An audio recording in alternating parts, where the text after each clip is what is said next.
culto público ao Senhor. Amém? Dito isto, passo agora a palavra para o nosso diácono Jorge, que trará a mensagem nessa noite.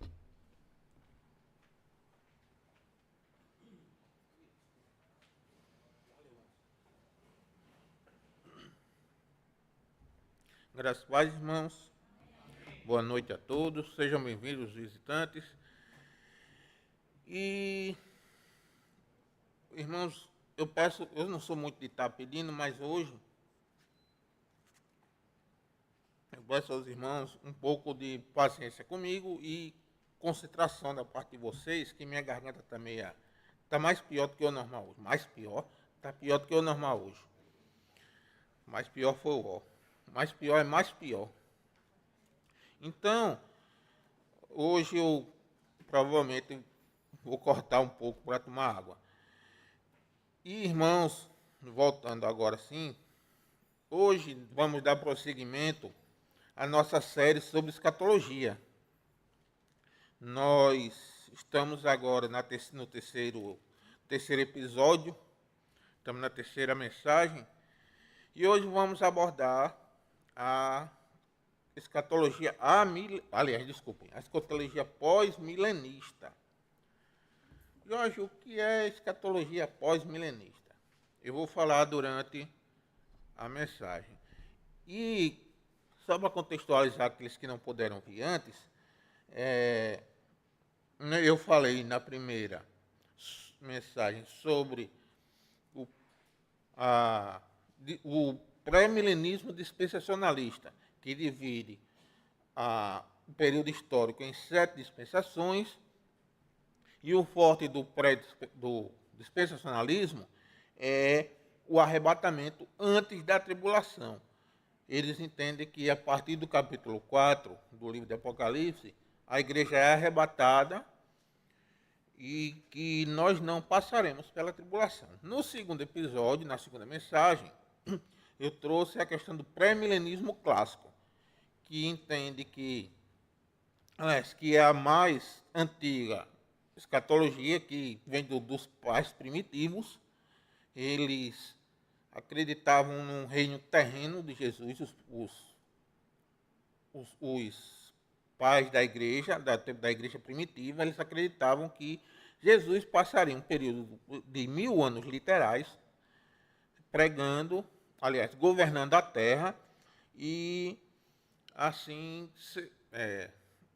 antes desse período de 1000 anos, Jesus retornaria, e após a grande tribulação, a igreja subiria aos céus, e aqueles que fossem salvos retornariam com Jesus para um reinado de 1000 anos na terra. Eles habitariam junto com os que ainda não tivessem sido mortos, ou haveria esse misto entre salvos, corpo glorificado, e os não salvos. E hoje nós adentraremos na questão do pós-milenismo. Irmãos, por gentileza, abram a Bíblia no capítulo 20 de Apocalipse.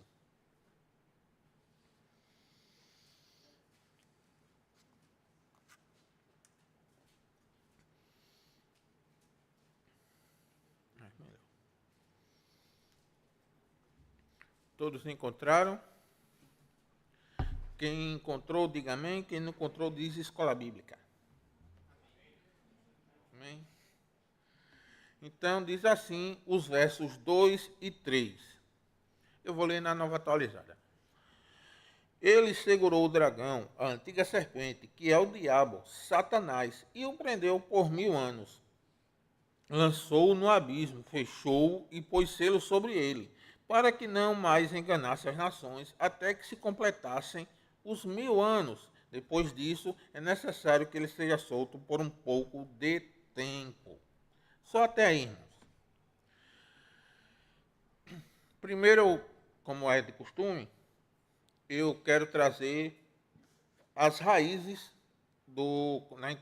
como ato introdutório, as raízes e os defensores do pós-milenismo.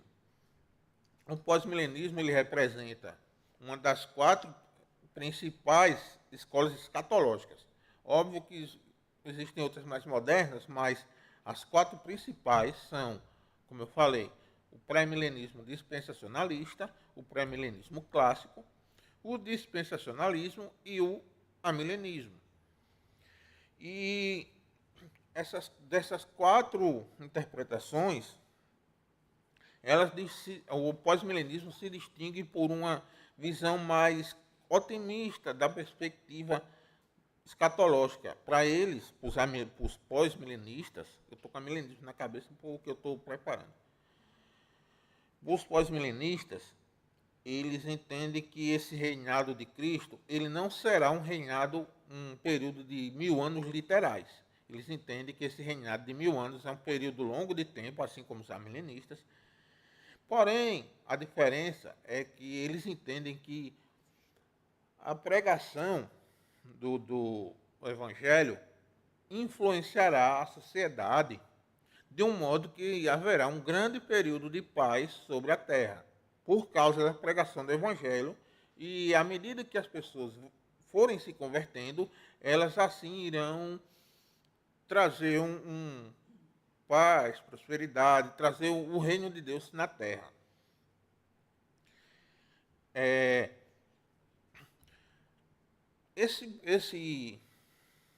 Essa linha escatológica, essa escola escatológica, ela traz reformadores assim na sua antiguidade, figuras proeminentes como Jonathan Edwards, como Daniel Whitby na Inglaterra e Jonathan Edwards nos Estados Unidos colonial. Porém, como eu disse a vocês, essa visão ela é uma visão muito otimista do mundo. E com o advento do iluminismo, as pessoas aprendendo, as pessoas deixando muita coisa assim obscurecida para trás, aprendendo o avanço da medicina, de certas coisas. Essa escola foi crescendo e se tornou majoritária. Porém, ela se tornou majoritária principalmente no Grande Despertar, que é o grande avivamento que ocorreu nos Estados Unidos, e que o reino de Cristo, a mensagem do Evangelho, foi muito bem pregada. Porém, durante o século XX, a gente sabe que o que é que houve no século XX, né? 2 grandes guerras horrendas, assassinato de muita gente, o Holocausto judeu na Segunda Guerra foi tremendo. E com isso as pessoas passaram a deixar essa visão mais de lado. E ela foi minguando, até que hoje, das 4, ela é a menos abordada. Mas ainda existem os teólogos que defendem a linha pós-milenista. Eu posso citar só 2 nomes aqui para não me estender muito, que é R.J. Rushdoni e... cadê o outro? Um momentinho, deixa eu achar aqui. Douglas Wilson. Inclusive, Douglas Wilson ia pregar na consciência cristã, mas houve um entrevério, aí decidiram desconvidá-lo. Mas Douglas Wilson ele é um pós-milenista. E outra coisa que os pós-milenistas defendem é que o Apocalipse deve ser lido majoritariamente como uma profecia cumprida e em processo de cumprimento. E que a vitória de Cristo ela é garantida na história, não apenas no fim da história, daqui a 1000 anos, por exemplo. Para esses pensadores do pós-milenismo, o reino de Deus cresce como um fermento.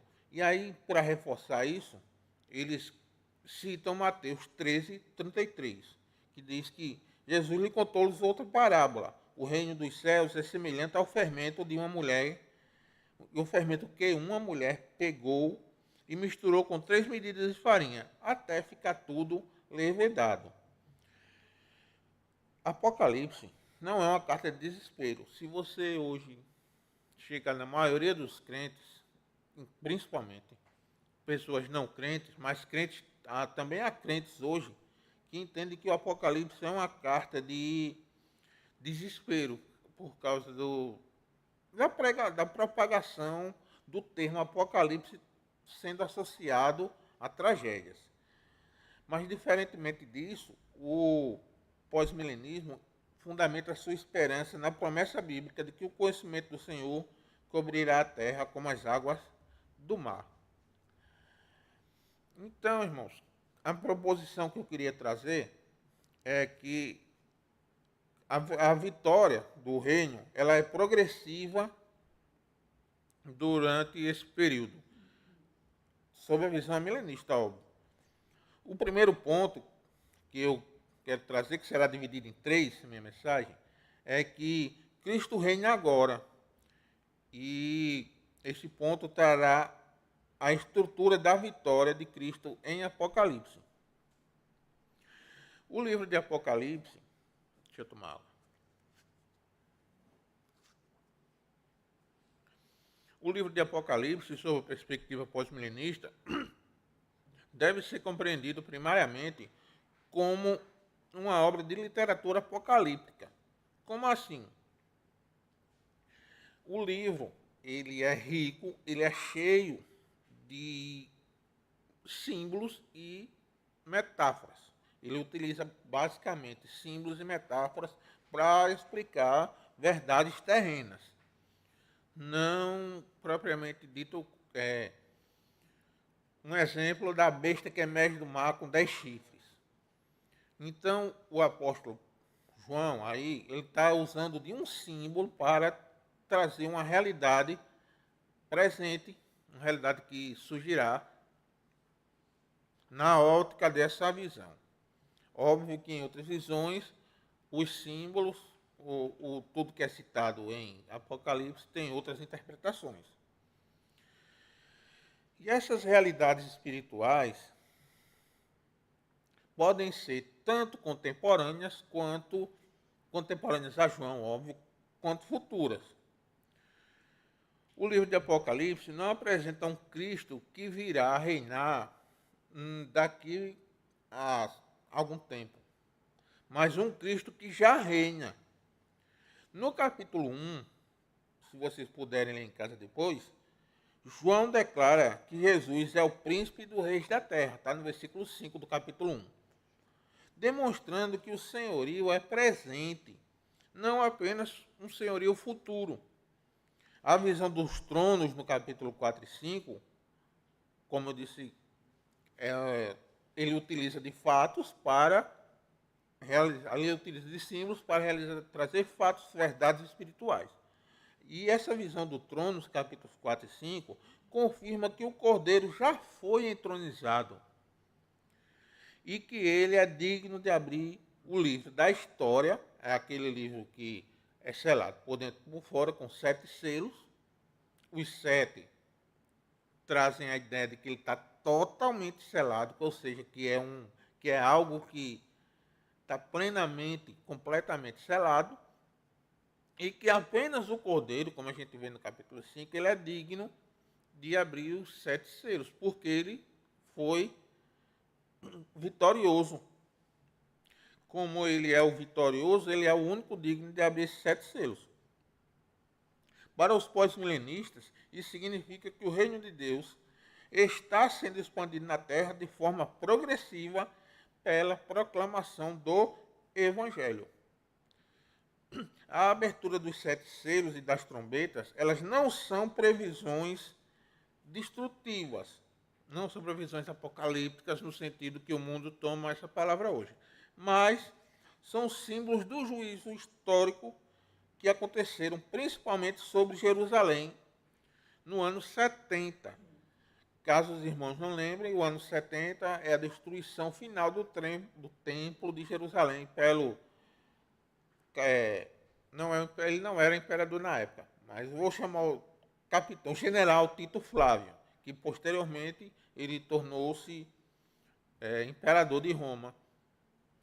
Após o ano 70, 8 meses de cerco do Império Romano, do Exército Romano, a cidade de Jerusalém, ela foi sitiada, ela foi invadida, sitiada ela já estava, ela foi invadida, e ali foi sacrificado um porco dentro do templo, coisa que para um judeu era inconcebível. O templo foi totalmente destruído, e enfim, foram feitas outras coisas bem, para um judeu, bem nefasta. Mas aí, isso, olha, vamos abrir aí, por gentileza, no capítulo 18 de Apocalipse, para continuar com nesse ponto da destruição. Diz assim o verso 2: Então exclamou com potente voz, dizendo: Caiu, caiu a grande Babilônia. Ela se tornou morada de demônios, refúgio de toda espécie de espírito imundo e esconderijo de todo tipo, de ave imunda e detestável. Como eu falei para vocês, grande parte da escola pós-milenista, peço perdão às vezes que eu falar milenismo, tá, gente? É porque eu estou pensando já na próxima. O pós-milenismo entende que essa visão, aliás, essa invasão de Jerusalém no ano 70, é o cumprimento de profecias, inclusive dessa profecia, aliás, dessa queda da Babilônia. Eles entendem que o judeu, a Jerusalém apóstata, ou também alguns interpretam que é o sistema romano de governo, na entidade do Papa. Eles entendem que alguns entendem que esses dois sistemas eram essa Babilônia descrita no capítulo 18. Mas, irmãos, diante dessa visão gloriosa do reinado atual de Cristo, a igreja não deve temer os poderes do mundo, mas avançar com ousadia, sabendo que prega debaixo da autoridade dos reis. O evangelho não é uma mensagem de retirada, de fuga, mas de conquista espiritual. Portanto, irmãos, proclamemos essa mensagem com esperança. O segundo ponto que eu quero trazer essa noite é a igreja triunfante. A igreja é a testemunha e agente do reino de Cristo. Essa interpretação simbólica do Apocalipse, principalmente do milênio, como eu falei, ela não diminui a seriedade ou a realidade das verdades espirituais, como as verdades espirituais comunicadas, perdão. Mas antes reconhece que Deus escolheu comunicar verdades eternas através de uma linguagem rica em imagens que transcendem limitações temporais e culturais. Irmãos, existe uma palavra que chama-se condescendência. Como assim, Jorge? Deus, todo mundo aqui sabe que Deus ele é ilimitado. Deus ele é a sabedoria. Deus ele é incompreensível, incomensurável. E ele condescendeu para ele poder se comunicar conosco. Ele condescendeu a uma linguagem que nós possamos entender. Um exemplo de condescendência. Quem aqui já teve filho bebê? Quem tem filho bebê, geralmente, quando vai falar com filho bebê, fala com aquela linguajazinha, né? De, cuti-cuti, bebezinho, tal. E nós estamos condescendendo a uma linguagem que o bebê se sinta confortável em entender. E assim, é justamente essa questão de, no livro de Apocalipse, ter tantas imagens, tantas figuras, porque Deus, para poder comunicar essas visões maravilhosas, ele teve que condescender conosco através desses símbolos. Por isso que é um livro que tem tantas riquezas e tantas coisas que às vezes se torna até difícil de interpretar, justamente porque são verdades que são para nós limitados, com o efeito noético do pecado. Nós somos bastante nós temos a nossa capacidade cognitiva bastante reduzida. E assim, há vários símbolos, várias imagens da igreja retratadas em Apocalipse. Uma delas é a do capítulo 12, que é a mulher vestida de sol. Eu acho que todo mundo já acompanhou. E que ela é perseguida pelo dragão, e Deus vai e coloca um rio, muitas águas entre ela e o dragão, e salva ela e resgata ela.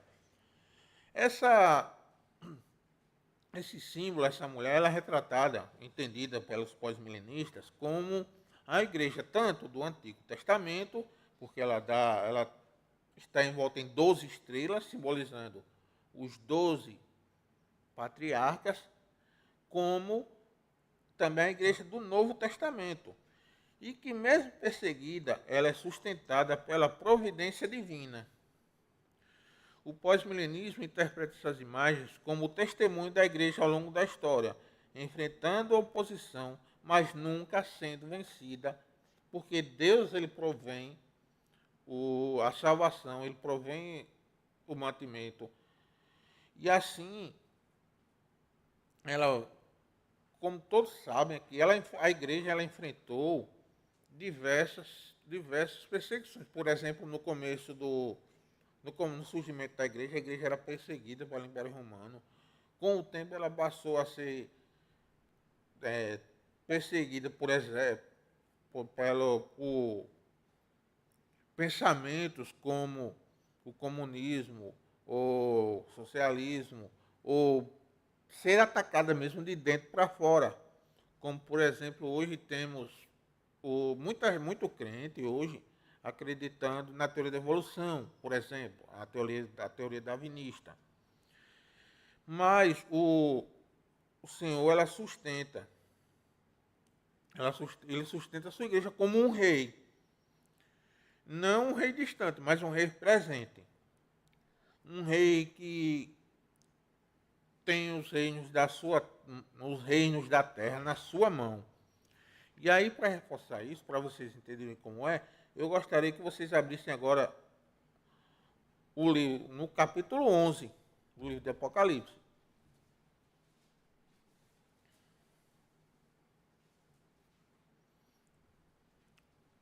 Capítulo 11, versículo 15.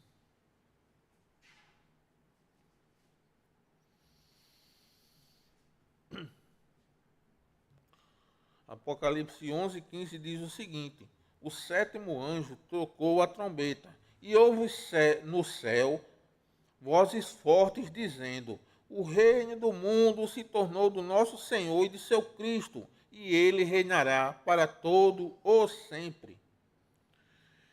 A vitória da igreja, ela se dá pelo sangue do Cordeiro e pela palavra do testemunho, como tem no capítulo 12, versículo 11. Eles o venceram por causa do sangue do Cordeiro e por causa da palavra do testemunho que deram, e, mesmo diante da morte, não amaram a própria vida.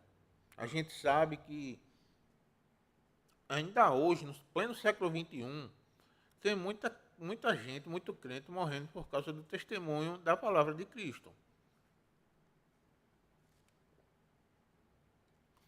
Eu não sei se o assassinato do rapaz americano tem a ver exatamente com a palavra de Cristo, mas o exemplo mais forte que eu posso dar é a questão dos 21 cristãos que foram mortos em uma praia, tiveram o pescoço degolado, e seu sangue, eu acho que esse vídeo vai perder alcance, seu sangue foi misturado na água do mar.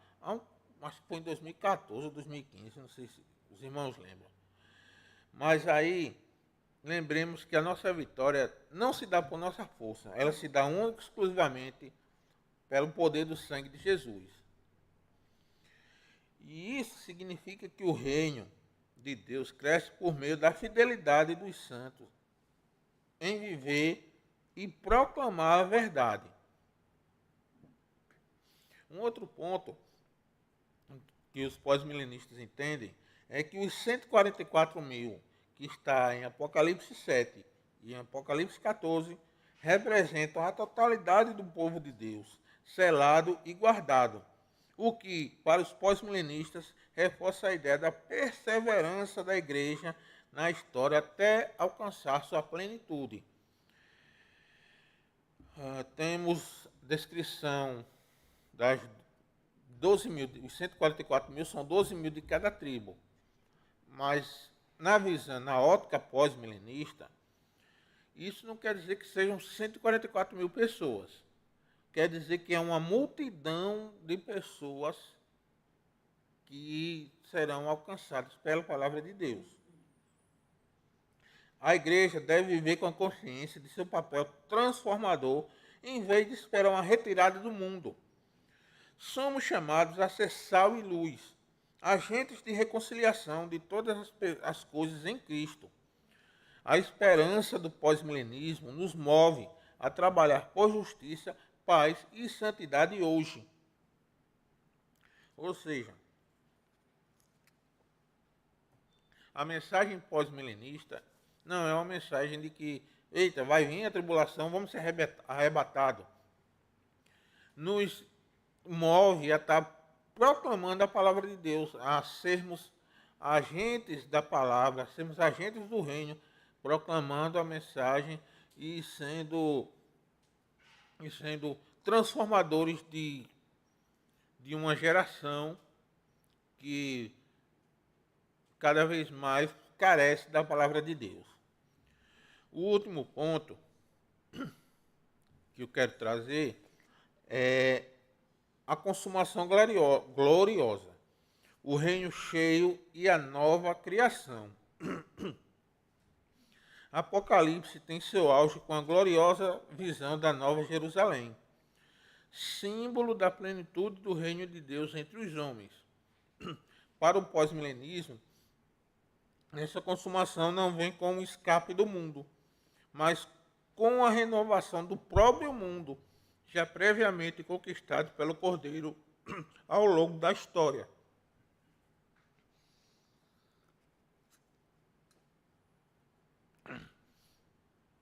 A entrada nessa cidade santa é garantida pela vitória do Evangelho sobre todas as esferas da vida, irmãos, da vida e cultura humana. Ou seja, a pregação ela vai afetar todas as esferas, toda a soberania das esferas, tanto a família, como a escola, como o governo civil. Porém, antes da consumação dos tempos, virá o juízo final, o que o pós-milenismo entende como um evento singular após um longo período de triunfo do reino. E aí eu queria que os irmãos, estão no capítulo 11, dessem um pulo para o capítulo 20.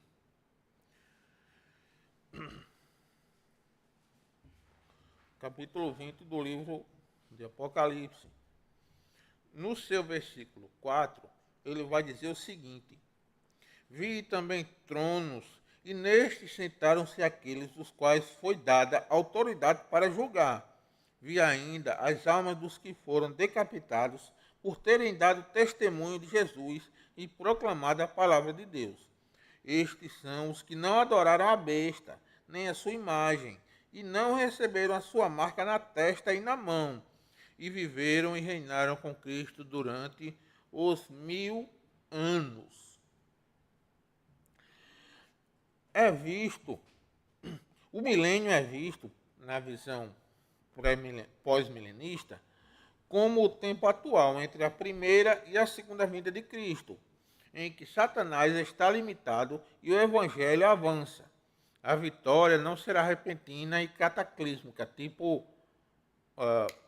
mas a vitória, segundo o pré-milenismo, pós-milenismo, desculpa, é uma vitória que se dá pelo avanço do evangelho.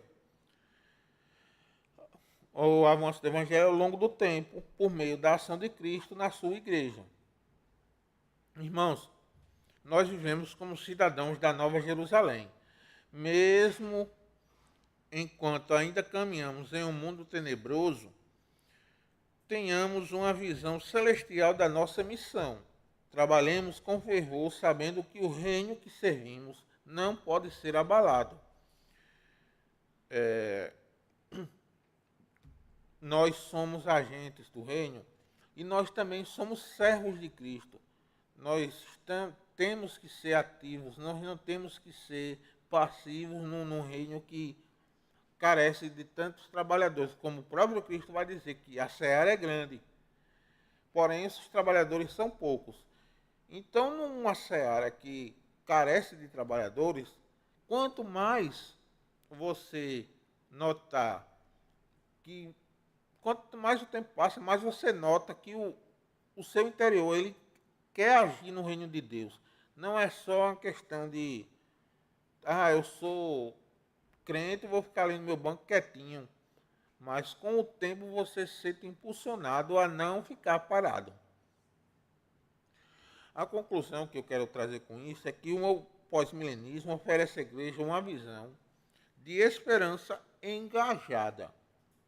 Em vez de olhar para o futuro com medo ou passividade, somos convidados a ver o mundo como o campo onde Cristo já reina e onde sua vitória está se manifestando.